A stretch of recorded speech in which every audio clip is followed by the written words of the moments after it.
இந்த வீடியோவை நீ பார்ப்பது சும்மா எதேர்ச்சியா இல்ல. உன் கூட நான் கொஞ்ச நேரம் பேசணும். உன் மனசு வேதனைப்படுறது எனக்கு தெரியும். என் மகனே, என் மகளே, உன் கண்களை மூடு.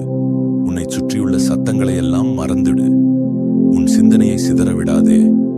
மிகவும் அமைதியாக நான் பேசுற வார்த்தையை மட்டும் கேள். அடுத்த 10 நிமிடங்கள் நீயும் நானும் மட்டும்தான். இது உனக்கான நேரம். இது உன் ஆத்துமா இளைப்பாறும் நேரம்.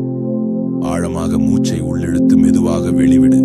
என் பிரசன்னம் இப்போது உன்னை சூழ்ந்து கொள்வதை உணர். நீ ரொம்ப பயந்திருக்கே, எதையும் சொல்ல வேண்டாம், நானே தெரிஞ்சுக்கிட்டேன். உனக்குள்ள ஒரு பெரிய நடுக்கம் இருக்கு. ஏதோ ஒரு ஆபத்து உன்னை நெருங்குவது போலவும், ஏதோ ஒரு தீமை உன்னை தொடப்போவது போலவும் ஒரு உள்ளுணர்வு உன்னை பயமுறுத்துது.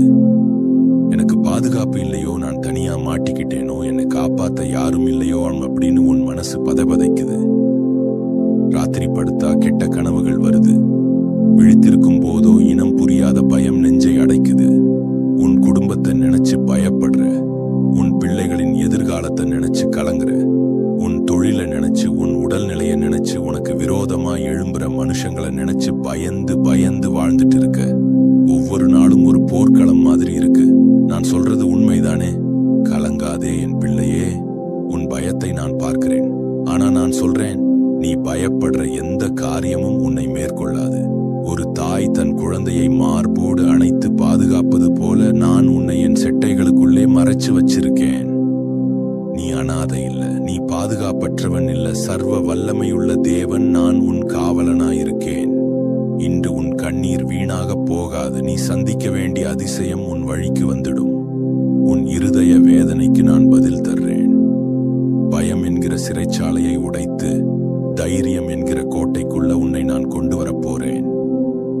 எந்த தீங்கும் உன்னை தொடாது. எந்த வாதையும் உன் கூடாரத்தை அணுகாது. இது வெறும் வார்த்தை இல்ல, இது உயிருள்ள வாக்குறுதி. இன்றைக்கு இந்த வார்த்தைகள் உன் ஆவியோடும் ஆத்துமாவோடும் கலக்கட்டும். இப்பதான் முக்கிய வார்த்தை வருது. இதை விட்டே போகாதே. உன் வாழ்வை முழுவதும் மாற்றும் வார்த்தை இது. இந்த நீண்ட நேரத்தை எனக்கு கொடு. உன் பயங்கள் ஒவ்வொன்றாக உன்னை விட்டு விலகுவதை நீயே பார்ப்பாய். கவனமாக கேள்.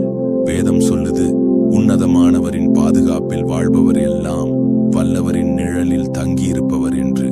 நீ இப்பொழுது என் நிழலில் இருக்கிறாய். சுட்டெரிக்கும் வெயில் உன்னை தாக்காது.